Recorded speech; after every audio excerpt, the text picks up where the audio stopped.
for May 10th. Starting on roll call, please. Good morning. I will read the roll. When I say your name, please listen up. Here, Commissioner Carl Baxmeyer. Here. Councilperson Jesse Bohannon. Here. Commissioner Mike Burrows. Here. District Deputy Commissioner Matt Deitchley. Councilperson Dwight Fish. Here. Commissioner Kerry Groninger. Virtual. Morning. Councilwoman Lori Hammond. Councilman Hicksonbaugh. Here. Mayor Phil Jenkins. Here. District Deputy Commissioner Todd Johnson. Here. Mayor James Mueller. Mayor Rod Robertson. Councilman Mark Root. Here. Mayor Mark Center. Here. Mayor Jeremy Stutzman. Mayor Joseph Tolmer. Commissioner Susie Wyrick. And Mayor Dave Wood. Here. We have a quorum of members present. You skipped me. Unless you. Did I, Doug? I did. I apologize. I'm here. I knew you were here. I already had you marked, so I skipped it. Councilman Doug Graham. I guess I'm asking. I don't know. We'll give you bonus points. For you Like then. an extra cookie. Yeah. I do want to note, since we're walking through members, we do have a new member joining us today. St. Joe County Commissioners made a change in appointments, and so our new appointment is Commissioner Carl Baxmeyer. So wanted to welcome him to his first meeting. I'm sure many of you know him already, but wanted to officially welcome him to his first MACOG meeting. Appreciate that. Thank you. And we have a quorum of members present to vote in person. We are not doing virtual voting today, so we don't need to do roll call votes. Okay, how about the minutes for April 12th? Motion to approve.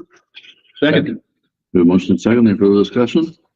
Hearing none, all in favor, signify by saying aye. Aye. And Debbie, finance report. Good morning, everyone. Morning. You all should receive the March 2023 financial report. Through the fiscal year end of March 31st, we are at $5,459,569.89 of our annual budget, which is about 63%. Our cash balance at the end of March was $2,986,123.68. And our total disbursements for the month of March was $432.89. I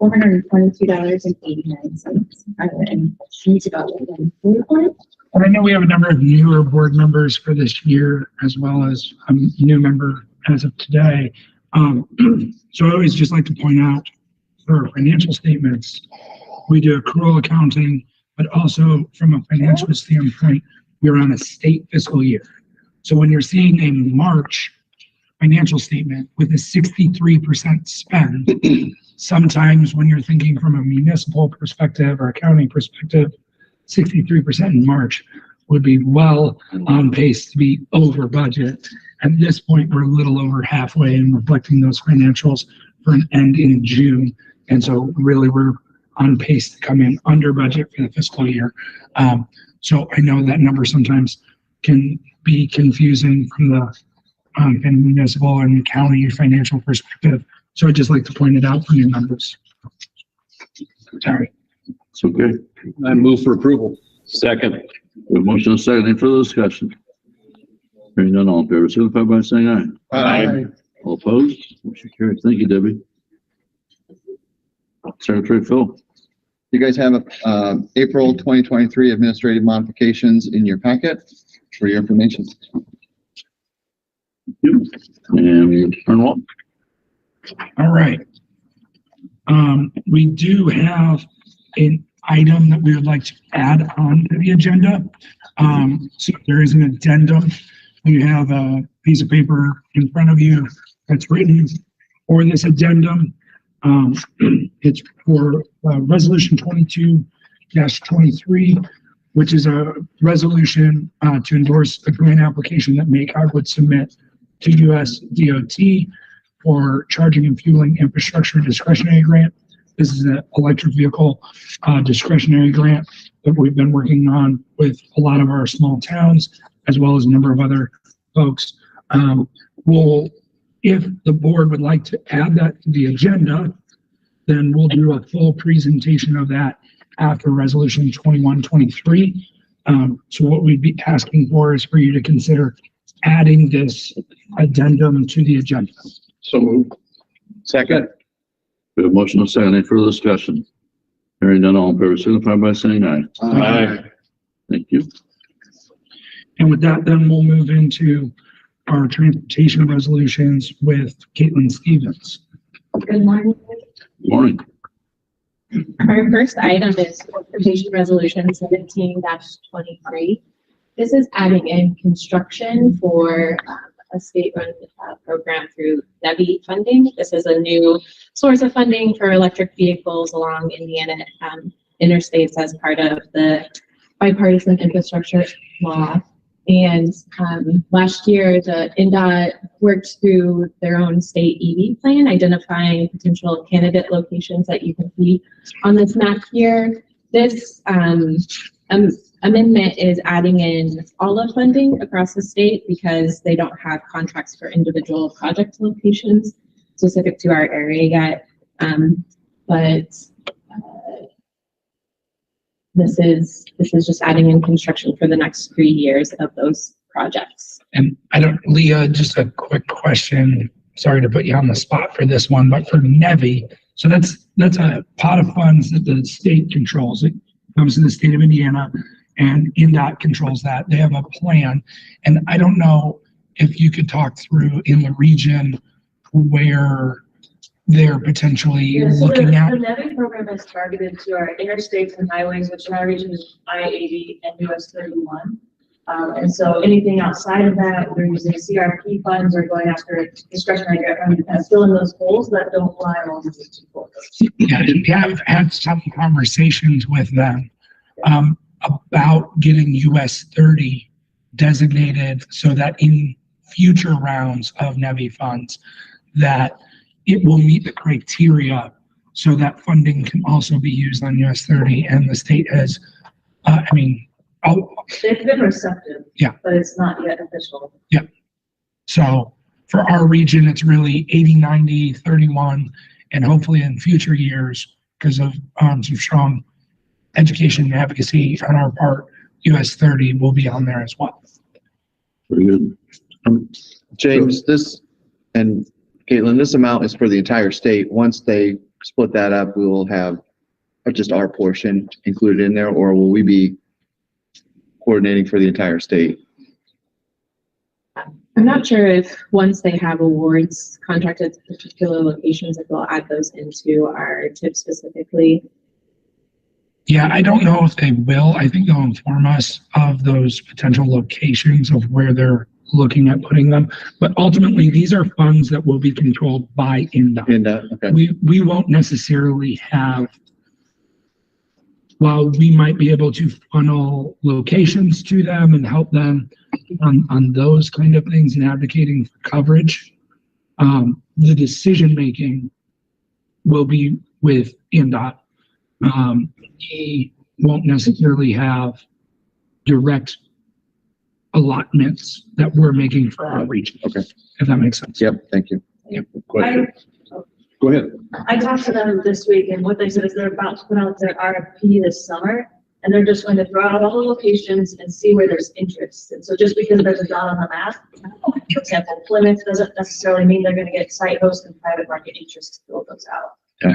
So while they're making decisions, will be driven by the private market where they want to invest. And I think something maybe we didn't mention is also these are going to be level 3 DC fast charging stations. So you can correct me, about 100 to 200 miles for a 30-minute. So the question came up in one of our discussions about our charging stations in Elkhart. What's it going to cost at a location, wherever they end up, and who's going to pay for that? Where the electricity coming in? Where The upfront costs or the operation? the operation? The operations side, that would come down to the owner as well, or the site host, how they work that out, and then the users pay. Usually the cost is 3 or 4 times the cost of electricity itself is what the user pays. Okay, thank you. All right, if there are no further questions, I would ask for your approval of transportation resolution 17-23. So moved. Second. We have a motion and a second. Any further discussion?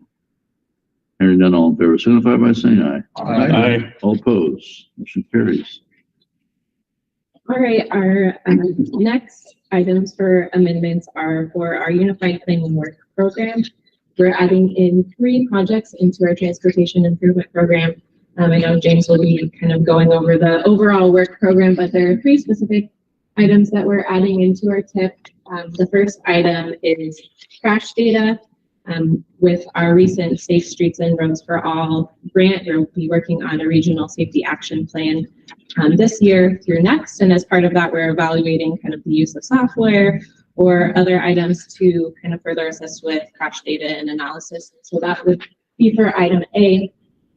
Item B is for van pool as a recent recommendation for the Connect transit plan. You know, we've talked about the use of van pool in order to connect people to major employment centers that might be located on the periphery of our urban areas.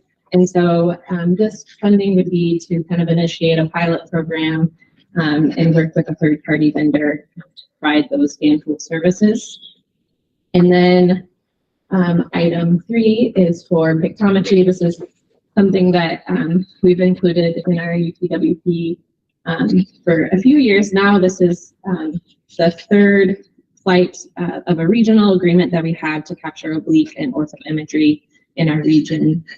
And Zach might have more information. I believe they just did the 3rd flight. Yeah, that flight's now complete. We've been working with the different assessors in each of your counties to make sure that they have access to those aerial imageries, those oblique imageries, because that helps during their reassessments every year.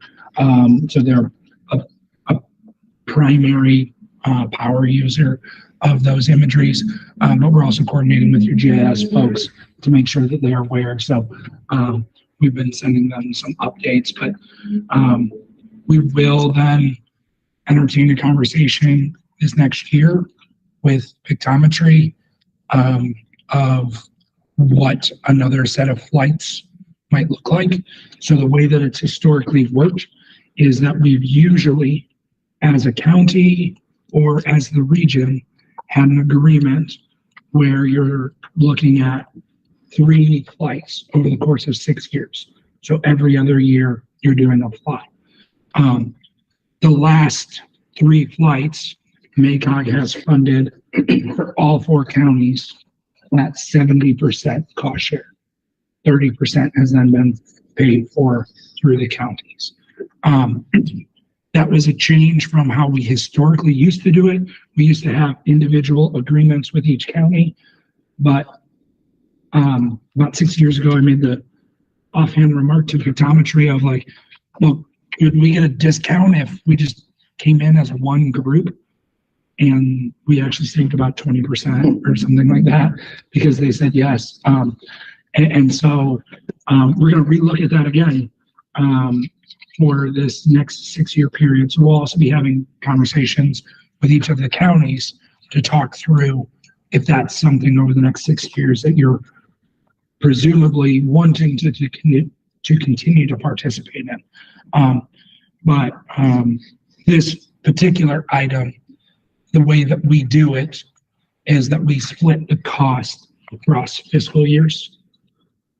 So we pay half in one fiscal year, half in another, and that's how we do the billing with the counties. So this item C is paying for the second payment of this flight. So this is not necessarily presuming that we're going to fly in the next, this is to cover the final cost of this last flight. Not to confuse. If there are no questions, I would ask for your approval of resolution 18-23. I'll move to accept. Second. A motion and a second. Any further discussion? Hearing none, all in favor, signify by saying aye. Aye. All opposed, motion carries. Thank you. Okay, we have a few other kind of action resolution items to present. The first is resolution 19-23, which is an endorsement of the state fiscal year 24 to 28 transportation improvement program. The transportation improvement program is kind of the implementation piece of all of our planning. It outlines 4 to 5 years of federal funding for local, state, and regionally significant projects. It includes things like project location, scope, costs, and timing schedule. So we update this document once every 2 years, and it's a living document. So every month we come back to you with different amendments and modifications. But we recently went through the public comment period, and we received a few comments from our stakeholders, such as NDOT, Federal Highway, and Health by Design. None of them were super substantial to the document, but we made a few updates to that final version. And we also held an open house during our public comment period for members of the public as well as our stakeholders to come and ask questions and provide feedback on this document. If there are no questions about our transportation improvement program, I would ask for your endorsement and approval of Resolution 19-23. So moved. Second. No motion and second. Any further discussion? Hearing none, all in favor signify by saying aye. Aye. All opposed? Motion carries. We have a few copies, but you're welcome to take them, or if there's individuals who want another, we can very well print them and send them to you. So feel free to take that one if you want. Okay, thank you. Right. And then Resolution 20-23 is an amendment to another one of our core transportation planning projects, which is the Long Range Transportation Plan, Michiana on the Move 2045 Transportation Plan. This amendment is adding in one additional project into our project listing. The project falls along US 33 from County Road 40 to Monroe Street. This is a added travel lanes project near Goshen, Elkhart County. And so the amendment for this is to just add in this one project, as well as updating our air quality conformity consultation information with the amendments. When does this begin?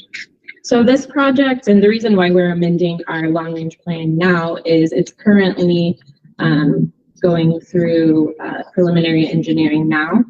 We added this project into the TIP, I want to say maybe a year ago or so, so that the projects can begin. The reason why we're amending it into our TIP is to make sure that our long range plan and our TIP are conforming. And so we're wanting to see this project move forward into further design as well as right-of-way phases. The right-of-way in the TIP is scheduled for which fiscal year? I don't remember offhand, maybe 25. I want to say right-of-way is until 25 or. Okay. Yeah, And I can. Todd Johnson, if you're on the line, the particular question is an NDOT project in the Fort Wayne district, which is the US 33 outside of Goshen from County Road 40 to Monroe Street. Do you recall what fiscal year that goes to construction? Sorry, no, it's I think it'd be 26, 27. I don't remember. I was going to say, I would estimate the construction around fiscal 27. Yeah. Plus or minus. Just want to plan on staying away from that area for a while. Yeah. It'll be in a constant, we have some local projects in that area as well. Yeah. It'll be in a constant state of construction for a while. Right. It currently, I think, is programmed for fiscal year 26. However, Right away. that's what construction is. Yeah. However, I think that, as I mentioned before, our TIP is a living document, and so depending on kind of how the design phase and right-of-way acquisition move forward, that can be pushed out to later fiscal years. All right, if there are no other questions, I would ask for your approval of resolution 20-23.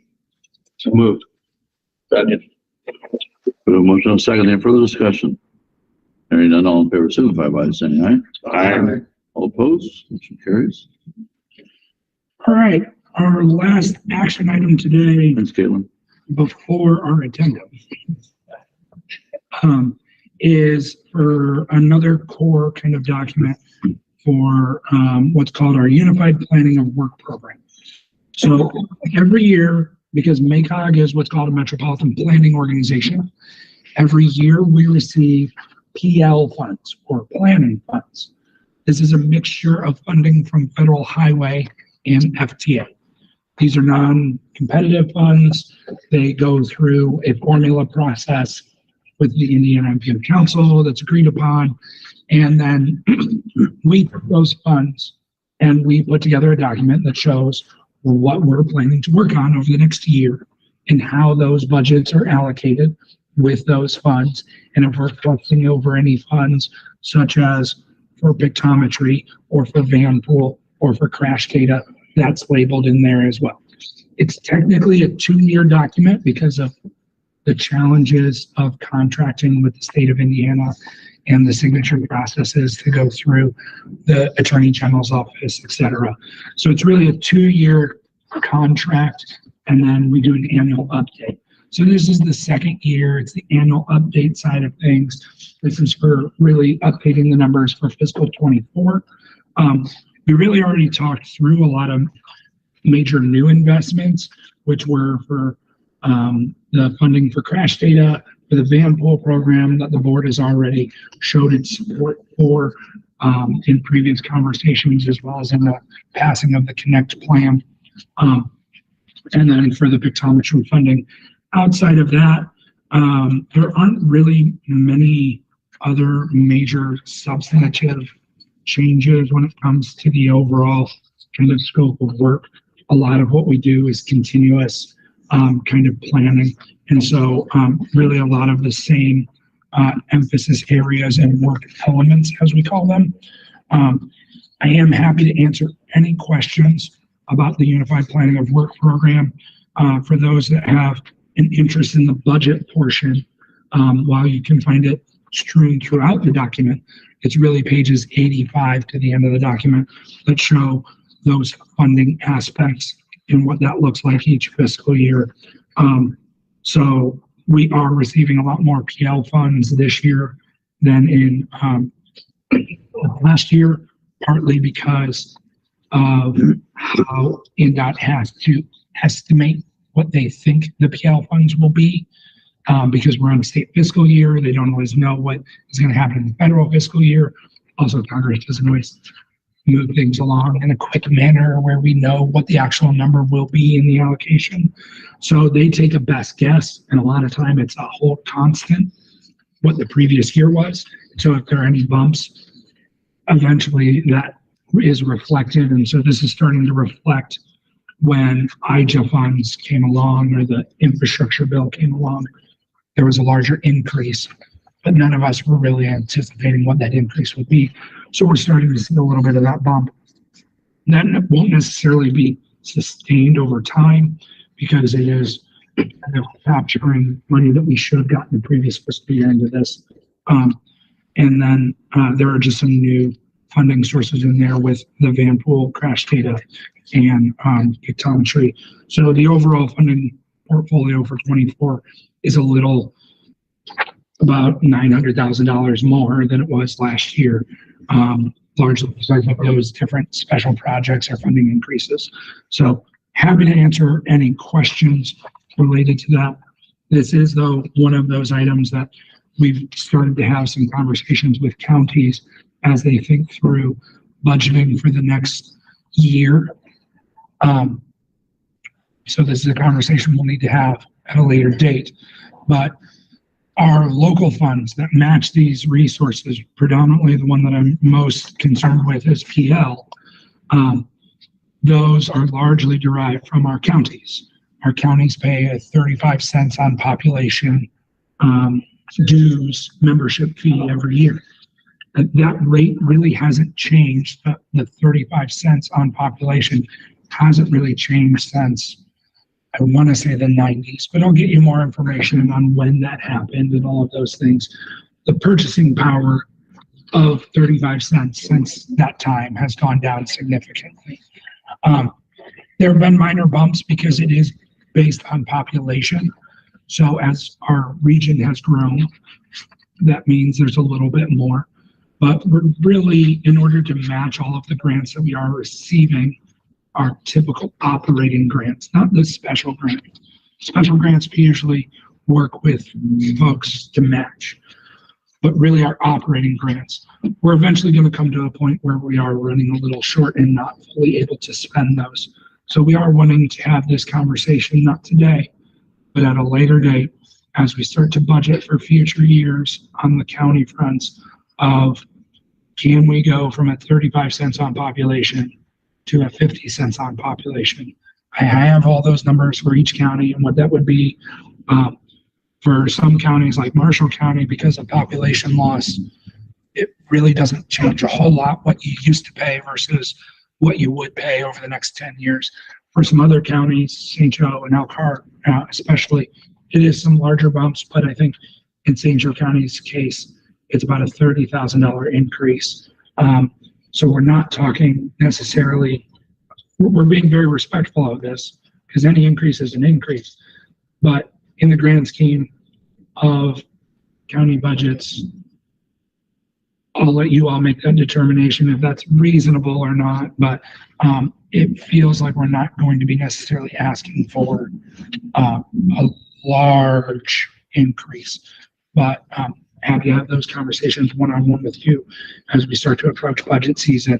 And then if we feel like that is something that each county is able to do, we will need to bring that back to the board because that was a board action back in the 90s or early 2000s to change that rate. Happy to answer any questions about that, but I wanted to point that out because you're starting to see our federal funds grow and our local funds have moved a little, but not necessarily at the same rate. And so at a certain point in time, what we'll run the risk of is just having these big balances of federal funds that we're not able to fully spend. So question, you're talking about fiscal this year?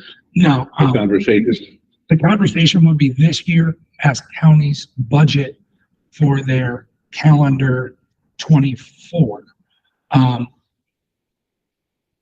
There's a lagging kind of aspect of that. And so we're able to, it's not necessarily an immediate problem.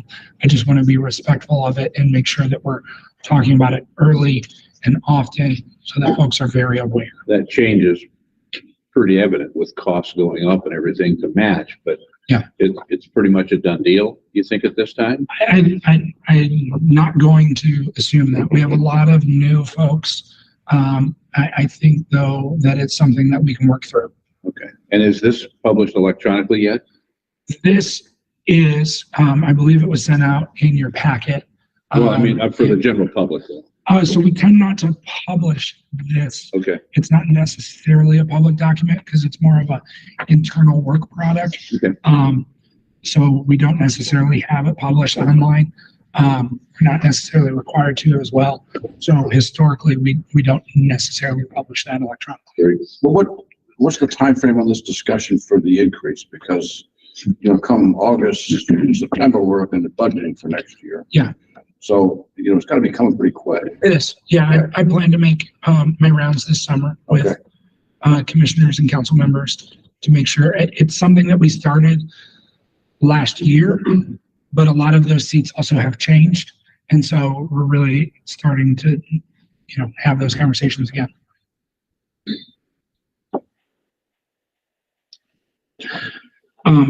But none of that necessarily precludes that conversation related to dues, precludes any issues with the 24 UPWP. The dues conversation is much more future looking. The fiscal 24 UPWP is factoring all of those aspects. They're not part of the equation. So with that, happy to answer any other questions related to the UPWP. And if not, we'd be asking for your endorsement of that product today. So moved. Second. We have a motion and a second. Any further discussion? Hearing none, all in favor, signify by saying aye. Aye. All opposed? Motion carries. All right, next we have a resolution 22-23, which Leah Thill present related to the charging and fueling infrastructure grant program. Yes, so Caitlin was talking about the NEVI program, the formula funds the state is administering. This is the discretionary complement to that. The way I'm viewing this is that we are trying to secure a very significant amount of funding for our region that we can then spend up until 2030. So this is not, when we're talking about small towns potentially participating, we're now talking about budgeting this calendar year for next calendar year. We're talking about a long range plan. We have 2 opportunities to secure this funding, applying this month and applying next year. So it'll be allocated over 2 rounds. We want to take a good shot this year. If we are unsuccessful because it is federally national competitive, we'll take another shot next year with a stronger application. So what we're looking for is an endorsement of that application and an endorsement of our strategy, our prioritization, which is primarily small towns. Been making my rounds to over, I think 15 small towns in the region, and I'm surprised by how many are very interested. We even already planned to put in EV charging in the parking lot, as did Syracuse, as did a couple other communities who didn't know how to fund it. And so this is providing a solution to cover 80% of the cost to them. In addition, because the federal program requires these to be somewhat overbuilt for the current EV adoption scenario that we find ourselves in small towns of less than 5,000 people, they're requiring 4 ports or four different charging stations, or spaces rather, plugs. That's currently overbuilt, but our view is that it's a once and done project where you've got 4 ports in downtown Syracuse, you're good for a very long time as far as EV adoption. So that's the goal of the federal program. That's why they want to see redundancy in case one's broken, the other works. So because it is a bit overbuilt, MACOG's also proposing to assist the towns in their local match by contributing a couple $1,000s towards that amount. We think it will be about a $50,000 project per location, and that includes 5 years of parts and labor warranty, software subscriptions, so that towns don't have any cost other than the electricity itself to operate the station, and that they would then collect the revenue into their account because they're providing electric service. So at the $50,000 level, we think that the local match would be $10,000, and so we want to help then go to foundations, try to get corporate sponsors, and minimize the amount that each local town has to contribute. The 50,000 would be 4 plugs, as you call it. Okay. These are not fast charging stations along the highways. These might get you the drive and how efficient it is, 20 to 30 miles in an hour. So you're there half a day, you get about 100 miles. So it's something, it helps people get to their destinations.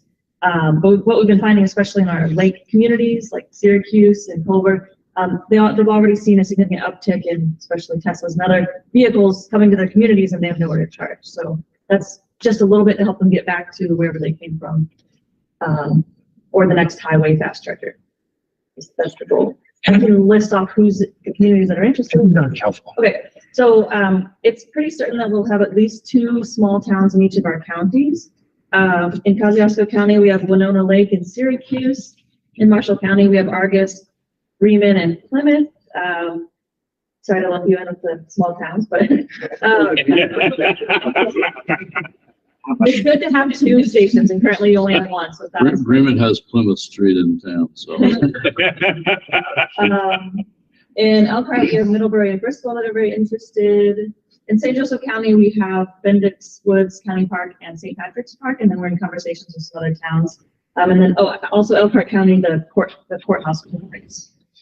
There are some others that are in the maybe category, still deciding to sign a letter of support from their town councils. Bourbon, Culver, New Carlisle, Walkerton, North Liberty, and Roseland. Those that have declined due to not being able to find space would be Pearson, Etna Green, and Wakarusa. So if you didn't hear the town that we have a relationship with mentioned, and they're not aware of this grant, I'm happy to visit in the next couple weeks. This is to the end of May. So, questions? I have a quick question, because what's the delta to go from a slow charging station to a fast charging station? Order of magnitude. So Cost? Factor of 10. 10? Okay. Yeah. So it'll go from 50,000 to $500,000. Yeah. Okay. So some towns have been very interested. So what our vision essentially has been is like through the Volkswagen funding program and NEVI, a lot of the fast charging are being taken care of through those programs. and those will help facilitate interstate travel, right? Those will help facilitate going from Elkhart to Indianapolis or going from Napanee to Chicago, right? That's what those major programs are really funding. Sometimes there's a role with local government, but a lot of times that might be more of a state, a private sector, or a power company. Power companies have been very interested through the Volkswagen program to provide kind of interstate travel options with fast charging across the state of Indiana. At least that's how it's played out so far. But there's still the need for intra-regional travel, right? That interior travel that allows you to get from Syracuse to South Bend or from, some of those areas. And so really these funds, as well as maybe CMAC or our CRP funds, will help really focus on providing charging within communities to go kind of more within the region, if you will. So we've targeted this program for that level 2 charging, which is more interior to the region or region to region, more so than it is to help make sure that you're charged to go from here to Columbus, Ohio. There's also an equity component to people who are increasingly living in some multifamily housing projects. So for example, the ironworks, the mill here, those people are able to charge at the charging station that the city helped to put in the parking lot next door. So not everyone has a single family home where generally 90% of your charging would happen. So they may be dependent on this either as a backup, if they can charge at home, or as their primary source. I would start by saying I probably in my lifetime, which is not a lot of years left, will never own an electric vehicle. But I also just question, just sitting here thinking, if I'm putting these in a lake community, like in Syracuse, and you only have 4 spots there, people that are there for the weekend, I mean, those 4 spots are going to be taken up lickety split. They're not even available. So right now, I don't understand Culver was one of our first communities of those first 10 that put in one of those stations. They had 100 unique individuals use that station last year. So it was getting a lot of use. The peak was July. They only saw about 75 sessions over an entire month. So that's like a couple a day. So it's not like people were plugging in for 12, 24 hours either. Generally, I think the average was about 3 hours per session, but there are ways we can influence that behavior, which is penalty for overstaying. If you stay longer than 4 hours, suddenly it becomes $10 an hour. It's a pricing surcharge, those other things. And the other thing here is I'm just trying to understand the mechanics of how this whole thing works. Yeah. I can see somebody, maybe everybody doesn't know, we're building a new courthouse in Elkhart. Right. You put 4 charging stations there. If you have 4 employees that have electric vehicles, they're going to be parked there all day. So then you provided nothing to the public. Potentially. But there are mechanics in there that you can incentivize or disincentivize that type of behavior. But the other aspect here is that as more and more auto manufacturers have explicitly stated that this is the direction that they're going in, while the American fleet takes on average, the average American takes about 11 years to switch over a vehicle, some more, some less. So there will definitely be a slower rate of adoption that will lead to a mixture of fleet across the entire country. But as more and more auto manufacturers make those moves where, they're really headed towards EVs, you'll see more and more vehicles in that mix. So right now, I think in the region, it's a small percentage, but it's growing. And so really what we make sure though is that no community gets left behind here. And so that's why we've taken a primary focus of working with some of our rural communities, some of our smaller towns, to make sure that they have infrastructure in place, also conveniently located at, downtowns or parks where we want people maybe to stay and experience that community for a little while, so that this isn't something that then has an adverse impact to our rural areas. We're not trying to do everything that the private market will do in the future. So I'm just curious. So you said it's $50,000. It's an hour of charging to get you 30, 50 miles, somewhere in that A nature. little less than that for most people. So what does the high magnitude charger get you if you're paying $500,000? How long and how many That's miles? 3-phase power, so like that industrial level power, that would get you several hundred miles within 20 minutes to an hour, depending on the charging speed that your vehicle accepts. So you can even get up to 20 miles per minute. It's very fast. But the $50,000 is paying for 4 plugs.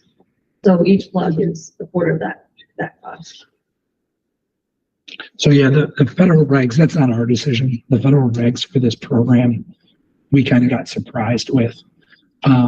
Because when we did Volkswagen, which was private dollars, so like the charging station that's outside over by Chicory, that's just one location that has 2 plugs. So that was kind of the model that we were planning for. Because really for a lot of local areas, especially some of our towns, 2 parking spots is probably adequate at this point in time based on the fleet for a Syracuse or a Bremen.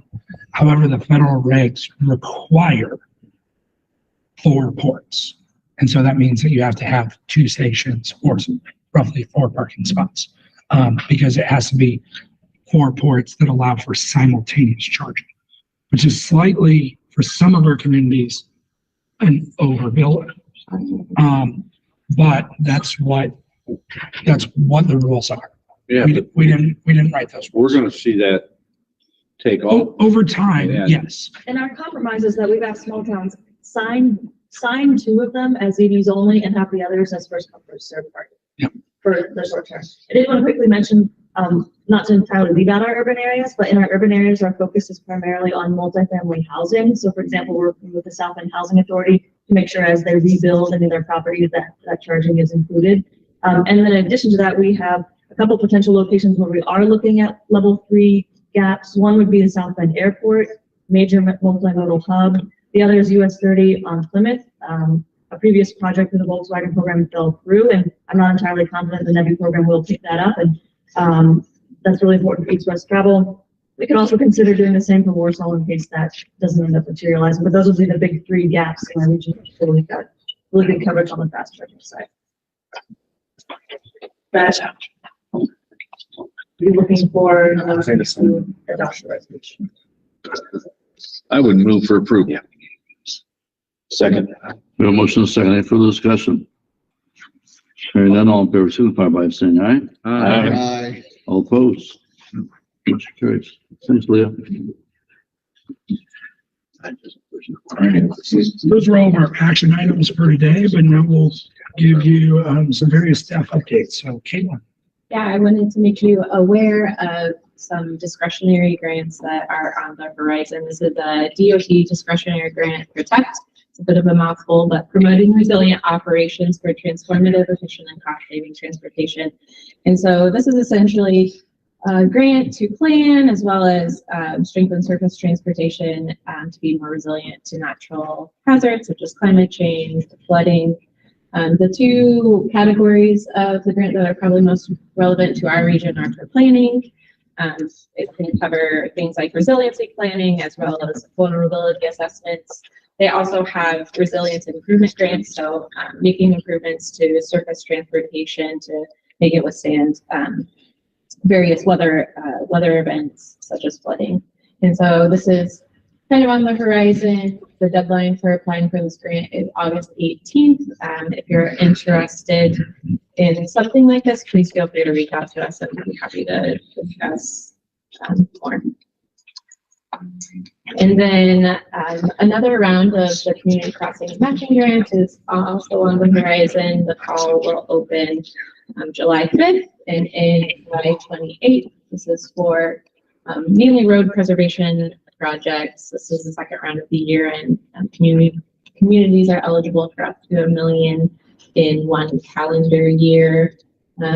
We're, as always, available to help with those applications, such as through crash data. We're also going to be assisting communities this year with PASER ratings and completing their asset management plan. So that's always something that we're available to assist with if your staff needs assistance with that.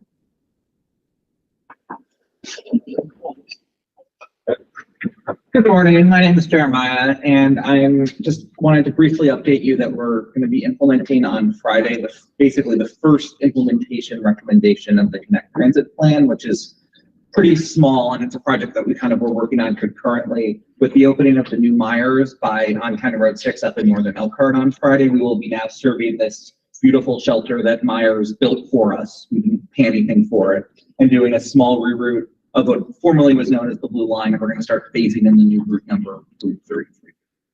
Any questions? Yahoo. No,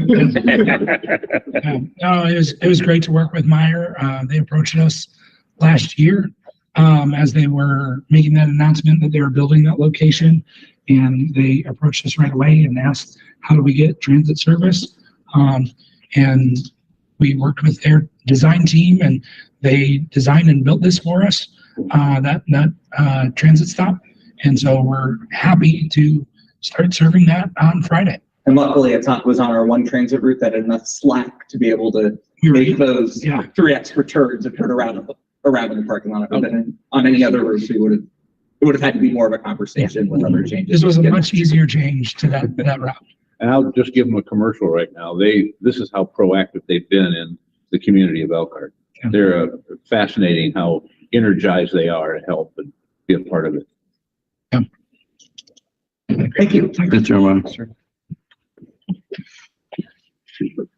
While we're on that subject, James, you and I talked about this before, but is somebody going around to inspect all these different stop locations to see that they're clean and no vandalism? Yeah, so usually we've had a couple of Goshen we've talked about. At least once a year we have and we have our team go out and inspect, but we do spot inspections based on complaints or things that happen. Usually anytime there's any vandalism, broken glass, those kind of things, we're able to get it cleaned up and make sure that it's fixed. A lot of times it's damage to the glass is what we tend to see. But yeah, if there's ever any location that has any challenge, please let us know. We try to at least once a year have a team go out and assess them. So good morning. If you guys haven't heard, which I'm sure that you have, this is Bike to Work Month. And next week is the official National Bike to Work Week. So we're kind of kicking that off. And one of the things that we've done as part of the Crossway Trails branding for the region is developed a new website, biketofun.com. You all have a little flyer postcard there on the table that gives you a little more information about it. Basically, it's a clearinghouse of biking events in the area. We've populated it already with a lot of stuff you can kind of see on the slide there. It's much more clear if you go to the actual website, but we've got a lot of events going on in the area pretty much every day of the week. If there's something that we've missed, please feel free to reach out to me or through the website. There's a little form you can fill out, which actually comes to me to make sure that it gets into the calendar. So just another resource to try and encourage more people to get out and use our trail system. Yes, sir. We're going to have 25 bikes. I believe they're leaving from the Elkhart Environmental Center on Saturday, the 20th during the air show, and they're coming out through the trail system out to the Elkhart Airport for the air show on bikes. I think actually that event is on the calendar. Anyway, yeah. Second thing, I brought props today. So if you haven't helped or participated with us in the tactical urbanism program that we have, this is just to try and give you a little reminder. It's kind of tactical urbanism season, if you will, to start doing some things in the area to try and address some of the problems that you may have. A problem intersection, an area where you'd like to try a bike path of some sort, something that you'd like to try to address, but you're not exactly sure how to do it and don't necessarily want to go through 5 years of planning and millions of dollars to get it done. We can do something very simply, very easily, very inexpensively to try it out and find out if that is the actual way to do it. We've done several projects around the area last year. Actually have one in place right now in Plymouth with their school. 2 of them, yes, but both at the schools to try and address some of the pickup and drop off issues. That's literally intended to just run through the end of the school year. So to give you an idea of short-term evaluation periods that we intend for these. So like I said, if you've got something that you're even curious about, give me a call and we can talk through it, try and put together a plan and see what we can get to implement. If you don't remember, we have literally a trailer full of materials, lots of delineators, lots of paint, signs, all kinds of stuff to implement a kind of a range of projects. So we'd be glad to bring those out to you and make it happen. We appreciate it, Dustin. However, for those leaders in here, it's not always easy on social media. We had one 2 years ago on East Jefferson, and a guy said it took him 20 minutes longer to get to work. So it's one of those something that we had to put up with, but we appreciate it. I think we're on number 5 and number 6 now. Yeah. And last year we did two downtown. So. And the ones downtown last year, I think, are a great example. One of the intersections that we did bump outs in, it was very mixed, I would say, to say it nicely, how it was received. But we did learn something, a great deal from that. One, that it's a good project. We probably need to scale it back a little bit to make it really work well. Exactly. That's exactly what this is supposed to do. Rather than, like I said, go through all the engineering and everything and figure out that you should have scaled it back to begin with. We now know the answer to that. Yep. I mean, this is a really low-cost way to experiment with an idea. And the great thing is that for the public, even though you may catch some heat, but ultimately what you're trying to get is public feedback, right?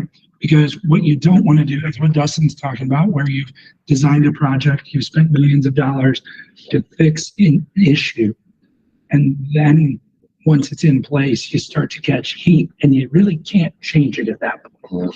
So these are for those areas where you don't necessarily have that perfect idea. You want to try something out. And the nice thing is it's low cost and it can always be short term. So at the end of this experimentation, it can go away. Now, hopefully you learn enough that it spawns an actual project, and then you're able to implement some solutions later that are more permanent. But this is just a simple way to really kind of test some ideas out that you might have for a location. We provide materials. It's very low cost to you. How long does the typical delineator last in the field? Depends on your drive. Part of the reason I have this one is because it got run over once. So some of them we've been able to pop them back out and still use them. The Plymouth ones, I was just down in a meeting yesterday, and so it's been up for 3 days, I think. And some kids knocked down some of them one day.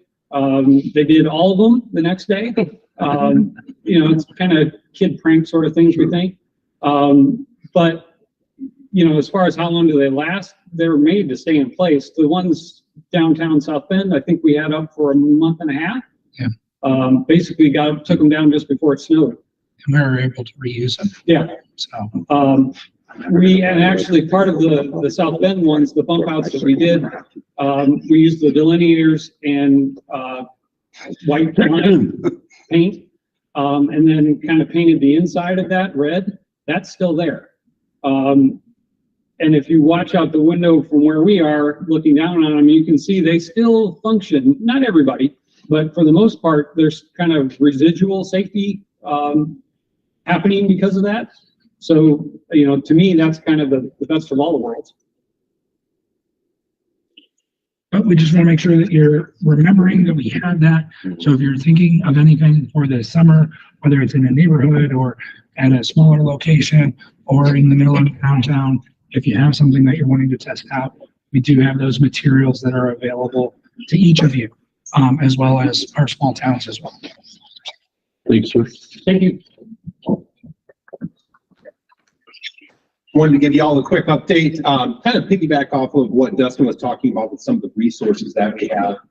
You can see my beautiful Bess there installing one of our mobile counters. This was done in Syracuse a couple years ago. But we have a couple boxes for trail use that we can help track pedestrians and bicyclists. If you're looking for grants, if you're looking to improve trail systems, we have this available that we usually put out on a 2-week basis, kind of gather data. Maybe you're thinking about adding or thinking about grants. So we have that opportunity to provide data and more just kind of what the community wants or what you're looking forward to.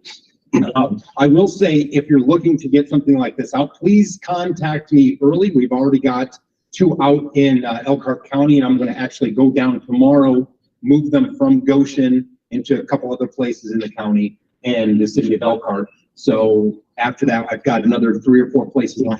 So if you're looking to get more data, please reach out to me and we can get that, work you guys in the schedule here in the month ahead, especially since it's warm. Everyone wants to get out. Everyone wants to be active. So just another opportunity that we like to provide. And I do want to make a quick note. A couple months ago, if you remember, we brought you the crash database that we have on MACOG's website. I'm happy to report that the 2022 data will be complete today, and we should have that uploaded to our website and on the dashboard for your viewing pleasure by the end of the week. So hoping to get that, and the 2023 data, we started to delve into that. So the first 3 months we're going to have done probably within the next week or so, just to kind of give you all an update. And on other data, with the COUNT program here, for the active transportation, we do have some permanent locations that are in various communities, and we are working on a dashboard so that the public, as well as all of you, can access that information in more real-time-ish. So not only do we have these temporary units that you can use, but we do, on kind of the backbone of our major trails, have a number of permanent locations that are constantly counting. So I know we have, I think, 2 on the Riverwalk. Yeah, 2 within a mile here. Yeah, so kind of on either side of the river, as well as I think we have 9 throughout the region. Even more than that, I think it's, yeah, close to a dozen or more. Yeah, so we'll have those all available so that you can see that information on those permanent locations. So that's a product up and coming. So I'm going to step out. I think that concludes all of our staff updates. Great. Privilege of the floor. I just want to thank NDOT for starters. We did a groundbreaking 3 weeks ago, and some of you might remember, we had a school bus crash south of Plymouth at the tracks in December of 2018. A child on a school bus was killed, a young man from Winnemac named Owen Abbott. That is very, very rare for someone on a school bus to pass away like that.